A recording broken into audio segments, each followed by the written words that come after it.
พากันเฮียดมาเลยนี่อ๋อกัดแควยุ่มก้นอย่าเนาะ ทำไมกระชะทุกคนเลยอายุจักปีแล้วตอนนี้17 ปีผู้บ่าวนี่มีหรือเปล่าผู้บ่าวนี่ยังมีผู้บ่าว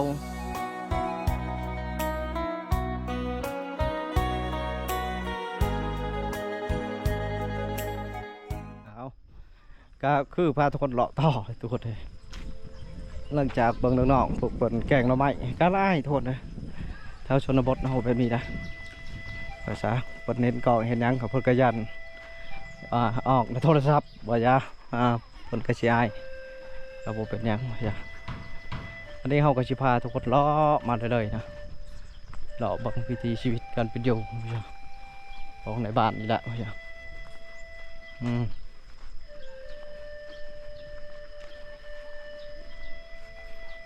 หมักหมกมังมีได้ผลชีโปก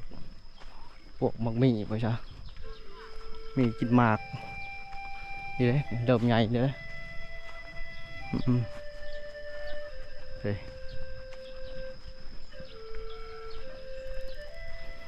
ต้นไม้กินหมากลายเพราะว่าเป็นบัดเก่าบันแก่ทุกนะ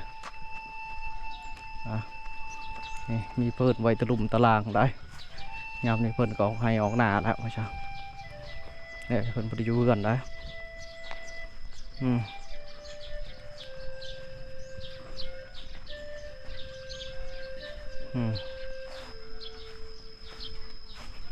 โอ้เห็นแต่ละเฮือนช่วงนี้แกงหน่อไม้ทุกคนเพราะว่าเราดูการหน่อไม้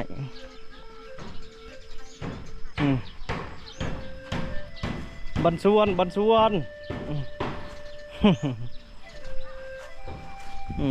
เฮ็ดยังกันนะ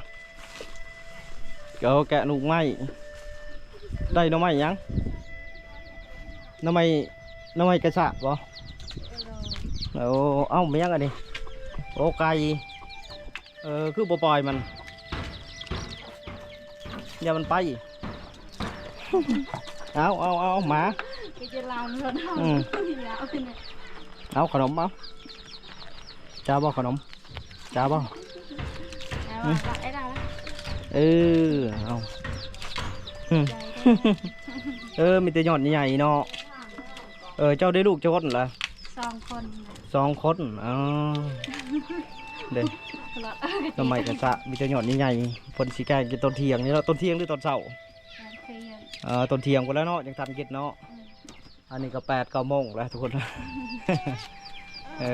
ไปหากับไป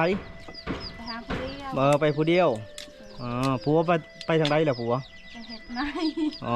ผัวเป็ดไม้ทุกคนเลยคนกระชีมาแกงตัวเที่ยงมั้งจ้ะมีผักกระแยงได้หรือเปล่าผักกระแยงนี่ได้ผักกระแยงนี่กระปงแล้วเนาะเด้คนกระชีเก็บผักกระแยงแกงเจ้าไม้หอมหวนแล้วมั้งจ้ะเอาอยากไปอันนี้เฮือนเจ้ามัดเนาะอันนี้เนาะโอ้นางบางใหญ่หนึ่งเนาะ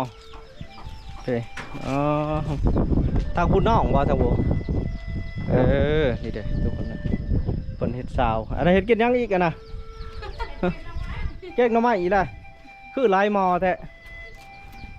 บังคอโดยหยาดนะเบิ่งเจ้าก็แกงน้ำไม้แกงไฟแกงมันบ่เตะช่วยกันชื่อ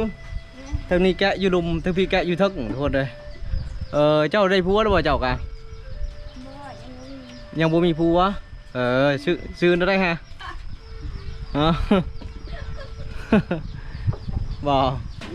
ซื้อได้เจ้าซื้อพารถฮะซื้อพารถซื้อพารถเนาะเอาเงียนบ่ได้เข้าบ่บ่ได้เข้าเนาะแต่ก่อนเข้าบ่เคยเข้าป่าตัวอ่านก็บ่ได้แล้วเนาะเด็กคนเฮ็ดงานได้เคยไปบ่ส่วนหลายเฮ็ดอยู่ไสอยู่เวียงบ่ไปอยู่ไทยไปไทยอยู่พอจักปีอยู่พอบอดปีมาซ้ำน้ำไม้ยังจักนะไม่ไปบ่กระซะทำไมกระซะทุกคนเลยอายุจักปีแล้วตอนนี้ 17 ปีผู้บ่าวนี่มีหรือบ่ผู้บ่าวนี่ ว่ายังบ่มี ยังบ่มีผู้บ่าวเขามีคนชีนมได้ซะสนใจอยู่บ่จมุด FC เห็นอยู่ในน้ำอ้ายนี่สนใจอยู่บ่ เขาบ่มาก เขาบ่มักเกิดว่าเขามักกันได้ซะ สิเปิดใจรับเขาบ่บัดนี้ ว่ามาบ่ได้ โอ้งามแล้วแบบนี้ทุกคนเลยเราเป็นคนขาวทุกคนนะเบิ่งแล้วเจ้าคนขาวเนาะผิวพรรณดีทุกคนเลยก็เครื่องชะมางก็คืออยู่บริษัทหลายไปเลยดอกว่ายังไงว่าขาวธรรมชาติเนาะฮันเดทุกคนเลยงามไปลอยอยู่วิชาสาวชนบททำวิชาสาวบ้านนาลายอยู่วิชาเขาเอิ้นบ้านนาลายกันบ่นี่กะ บ้านอะไร ภาคคุณในบ้านยังเขาเอิ้นภาคเช่เบิ่งได้เด้จ้ะบ้านอะไรคือ นาลายยอดบันไตบนเหนือโบแมนบ่ตัวได้บันไต โบแมนนาลายมดไปจ้ะ เอาจักแล้วหรือเปล่าปะเนี่ยแล้วเนาะไว้เนาะ จุดสมัครทุกคนเลยล่างปะเนี่ยล่างมีดล่างยังไว้ทุกคนเลยเราหักษาความสะอาดเอาจะหน่อยเราก็ทีอายไว้จ้ะโอ้ผมดีเนาะในแถวเฮือนเจ้านี่เนาะอันนี้ก็ต้นมึงมีเจ้าได้เนาะโอ้พอได้เป็นเคยเฮือนนี่ถือว่าได้กินมากใหม่แล้วเนาะพี่ชาติบรสูงแต่ทุกคนเลยท่วมหัวเฮาพี่จุดเห็ดตัดโปดอยู่ทั้ง สูงดีเราได้แล้วประมาณอยู่3 เมตรตัวละทุกคนเลยสั่นไปเลยเอาไปก่อนเด้อพี่ มีต้นมีต้นม่วงทุกคนเลยมะคุงพี่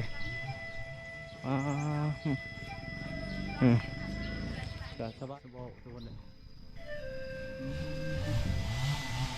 หลายมันจะมากไม่มากเอา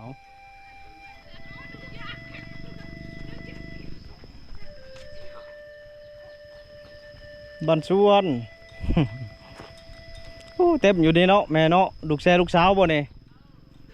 ลูกสาวเจ้าลายเนาะตัวแมนมดบ่เนี่ยแมนมดอันนี้กะโอ้ได้เจ้าน้อยก็ได้เคยได้เต็มมือแล้วสาวลายกำลังอันนี้ร้านอันนี้จ้าด้อยอันนี้กินข้าวไปยังล่ะกูมีน้ำกิน ตูเตียวแซ่บบ่ตูเตียวบ่เอาขนมไปก่อนมีน้ำกินเอาแบ่งขนมให้เขาเอากินหลายก็เป็นวัดกินบ่ขนมจ้าจะหน่อยเอาแบ่งกันอมพูละก้อนพูละไดพยักนั่นคือบังอยู่นี่นั่นเฮียรถบ่น่ะอย่าไปยัดใส่หัวก็แล้วกันนะเถอะค่อยๆเด้อเจ้าจะเอาลักหัวยาวลักหัวเป็นเบรกได้ เจ้าก็เฮียนำกันบ่หรือเจ้าเป็นอะไรบ่เป็นมัดพากันเฮียนมาเลยอันนี้กัดแควยุ่มก้นอย่าเนาะ บลึกเลย เด้เล็กจะกบเสาบ่เด้เฮียรถทุกคนเลยเด้นี่สาวน้อยล้มผู้เบาแล้วบ่นี่ยังบ่จะเริ่มล้มผู้เบาละยังเนาะสมมุติเขาล้มให้ล้มบ่ผู้เบาจำนี่บ่ให้ล้มเนาะกันเขาอยากล้มเขาจะเป็นแล้วเนาะเฮ็ดอะไร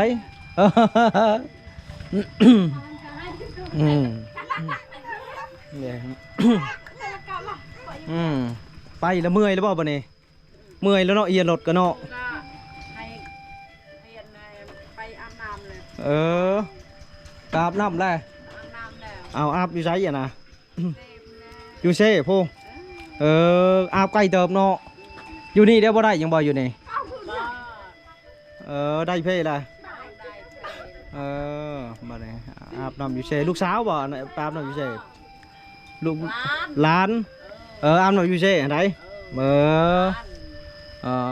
โอ้ลูกหลานหลายเนาะบรรยามจะน้อยในดำหน้าจะน้อยในกระเช้าแล้วเต็มไม่หน้าแล้ว เออก็สบายไปซะ ลูกชายนี่มีเจ้าคนเจ้า 2-3 คนเลย 3 คนลูกหลายนี่เจ้าคนรวมหมดลูกเจ้า ลูกแม่น 7 คน 7 คนโบป้าโถ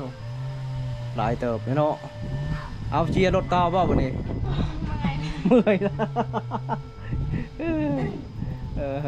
เอาไปก่อนมาเลยไปก่อนเด้อ เออเล่านี่ก็มี2อันดับพุทธวดเลยมี2หลักจ้ะเพิ่นก็คือเสียดหน้าหลายธงและว่าจ้ะบ้านในต้นไม้ใบหญ้าเขียวกระจีนะทุกคนเลยเบิ่งในต้นไม้แต่ดนๆไปอันนี้คือต้นย่างนะถือว่าหลายปีแล้วล่ะทุกคนนะ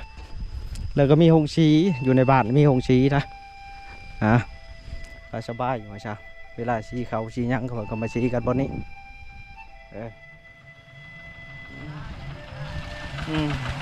ไปสีโดยบ่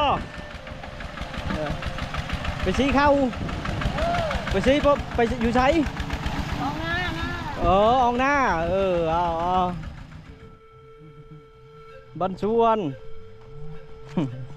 เฮ็ดเพียงไม่เท่าเฮ็ดเพียงอยู่ตาโดดเชิงก็อย่าจะอบังบ่ได้หน่อไม้จะบัง ได้ทำไมน่ะก็เอากีตาร์มาเห็นหุก ตาเป็นตาไผเป็นหุง นี่ คนนี้อยู่กับไผล่ะ อยู่กับลูก อยู่กับลูกอันนี้เจ้าอยู่เฮือนทางหากอีก คอยเงินคอย เฮือนเจ้าอยู่โพดมาลินมาลินนำไปเท่าบนอันนั้นมอมียังอ่ะนะ มาทำไม เอาคือน้อยเดียวแท้ มาแล้ว เจ้าไปหาบ่ นี่เด้อนี่เด้อ เพิ่นเอาแหนงมาแถวนี้โยเนาะตาเบียกให้นุ่งบ่ตาเบียกแจกเนาะได้แต่ตัวน้อยแล้วว่าจ้ะ บ่ทันเขา อยู่กับร้านให้หน้าตะก้าเป็นเอาได้ยาวแล้วบ่กะ ย่าแล้วเดี๋ยวได้ ฝนตกได้ดำแล้วเนาะ ผมก็ตกนี่ก็ได้ดังนะ ฝนก็บ่ตกเนาะแดดอยู่เฉยคือยามแรกนี่เนาะพากันนั่งอยู่กับฝนตกนี่เพิ่นสิเต็มอยู่ไห้อยู่หน้าบ่ได้แม่นดอก ไปก็บ่ได้อยู่เนาะบ่ได้อยู่เฮือนว่าจ้ะเอ้าเบิ่งบ่ได้ลูกจะบ่หันจะกดน่ะลูกจะกินบ่ขนม ดูคอย3 คนเบิกสิเอาขนมให้กินเป็นหมดตัวประหยัด ลองจางนะจะไปเนาะนะ เอาแบ่งกันคนละก้อน2ก้อน ได้ขอบใจได้เขาเงินได้ขนม เอาเติมอีกเอาหมดแล้วปะเนี่ย เอาไปก็เด้อโอ้ผมเย็นคักเนาะมีกงมกข้อถูกเห็นมีกงใหม่กงตอกว่าใช่อยู่ในเรือนในชาน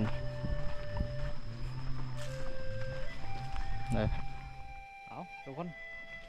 ก็เฮาก็ได้ทายให้ทุกคนได้เบิ่งหัวชาวิธีชีวิตกันเป็นอยู่ของชาวบ้านเพิ่นนะเดี๋ยวคลิปหน้าเฮาสิพาทุกคนไปภาคเชเบื้องหนักทุกคนเลยถือว่าคลิปนี้เดินวันนี้ก็สิกลับลาพี่ละน้องพบกันอีกคลิปหน้าคลิปนี้ขอกล่าวว่าสบายดีเอาบ๊ายบายทุกคน